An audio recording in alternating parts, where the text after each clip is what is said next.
Écrire, un geste familier que certains dans l'enfance n'ont jamais vraiment apprivoisé. Nous sommes dans ce qu'on appelle au Portugal un centre des nouvelles opportunités, créé avec le soutien du Fonds social européen.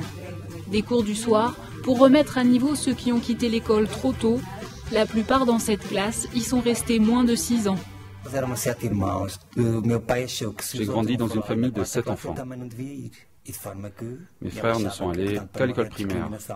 Et mon père m'a dit que même si j'étais le plus jeune, je ne pouvais pas étudier plus qu'eux. Ils ont entre 40 et 50 ans et réapprennent aujourd'hui ce qui nous semble à tous être des acquis. Au Portugal, 72% des actifs n'ont pas fréquenté le secondaire.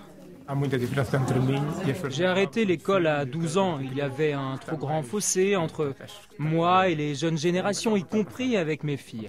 J'étais dépassé par les connaissances actuelles et j'ai ressenti le besoin de reprendre les études.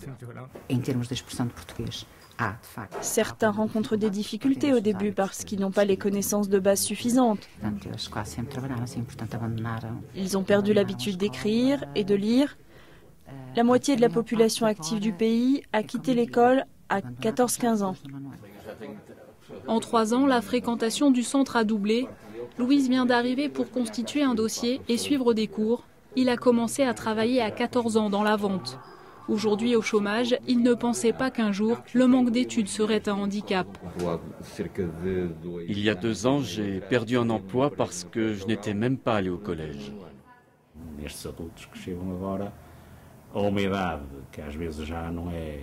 Ces adultes qui arrivent ici ont tous entre 40 et 50 ans. Ils ont travaillé dans la même entreprise depuis qu'ils sont tout jeunes. Et quand ils se retrouvent au chômage, ils ont de l'expérience, certes, mais le manque de qualification leur est vraiment fatal. D'emblée, ils sont exclus du marché du travail. Le Portugal, mauvais élève de l'Europe, mais dans le reste de l'Union aussi. Lire et écrire sans peine n'est pas une évidence. Un tiers de la population active est peu ou pas qualifiée. Et concernant les plus jeunes générations, les chiffres ne sont guère meilleurs. 20% des jeunes sortent de l'école sans avoir acquis le niveau de compétence minimum. Le Portugal connaît là encore le taux le plus élevé d'Europe, 30% d'abandon scolaire chez les jeunes. Dans cette école de la deuxième chance, la seule du pays, les élèves n'ont pas étudié plus que leurs parents. Quand ils arrivent ici, ils ont arrêté les cours depuis de nombreuses années. Chaque jour, Paulo participe aux cours de cuisine. Pour réapprendre à travailler en groupe, ils préparent ensemble le déjeuner pour toute l'école. Il a 23 ans et n'est même pas allé au collège. C'est pour travailler et aider sa famille qu'il a décidé d'arrêter les études. L'école envoyait des lettres à mes parents pour dire que je n'y allais plus. Mais ça n'a servi à rien. Depuis, j'ai cherché du travail et je n'ai rien trouvé. Je pensais que d'arrêter l'école à 15 ans ne m'empêcherait pas de travailler dans la restauration. Les jeunes Portugais sont tenus d'aller à l'école jusqu'à 17 ans.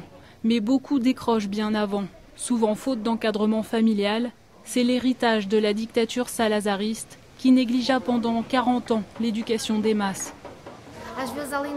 Ici, on est plus que des formateurs. On remplace la famille, les parents. Quitter l'école si jeune favorise l'exclusion sociale. On leur apprend à retrouver un cadre. C'est important pour eux pour la suite. Faute de moyens, l'école a failli fermer l'an passé. Le directeur se dit inquiet, car les demandes d'inscription ne cessent d'augmenter.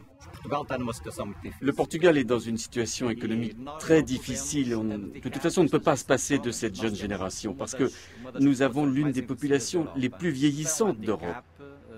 Incontestablement, l'illettrisme est une entrave à la croissance, un vrai handicap pour la compétitivité. Le pays doit faire les efforts nécessaires pour que les qualifications augmentent. Nous n'avons pas d'autre choix. D'autant que le pays possède également le taux de scolarisation dans le supérieur le plus faible de l'Union européenne. Pourtant, dans 10 ans, seulement 15% des emplois seront destinés aux basses qualifications.